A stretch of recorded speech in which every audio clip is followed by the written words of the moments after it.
On Saturday's episode of Saturday Night Live, President Donald Trump and his administration were the center of the attacks. Alec Baldwin returned to mimic Trump and Kate McKinnon appeared for the first time as White House counselor Kellyanne Conway. The skits began with Baldwin as Trump talking to Beck Bennett as Vice President Mike Pence, who is at an NBA game. Baldwin asks if any of the players there are kneeling, and Bennett said one player knelt. Baldwin responded by telling him, "Get out of there, Mike." Then Pence is in Starbucks and gets a call from the president, who says, "Do the cups say Merry Christmas or Happy Holidays?" Bennett then explains to him that it's too early in the year for that and that the cups read Pumpkin Spice is back. Baldwin then responds, "Get out of there, Mike." This, of course, is in response to Trump recently saying that Americans would say Merry Christmas again. Then they reenacted a parody of Stephen King's horror movie It with Kellyanne Conway as Kelly Wise the dancing clown.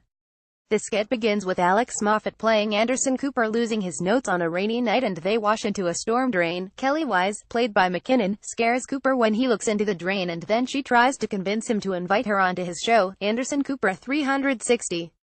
The skit ends with Kelly Wise transforming into Hillary Clinton and trying to lure Cooper into the storm drain with a free copy of her book, What Happened? But now, after all of the attacks on the Trump administration, the ratings have been released. Last night's episode, which also featured Alec Baldwin's return as President Donald Trump and a new Kellyanne Conway film-inspired digital short, this time taking on horror hit It, was up from last week's show 4.4 in households, 1.7 in 1849 and the season opener 4.5, 2.1 for those following SNL ratings wondering why we are reporting metered markets. NBC is reverting to that currency and will no longer be ordering special live same-day fast official ratings as it has since SNL went live on both coasts last spring.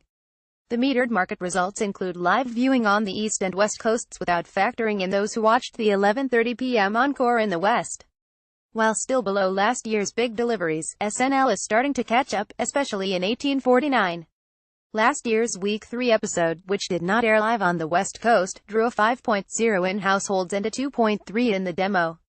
SNL was the one telecast last night on the broadcast networks in both meter-at market households and in 1849 in the local people meters. While other late-night shows are struggling after attacking Trump, it seems that Saturday Night Live has the opposite effect.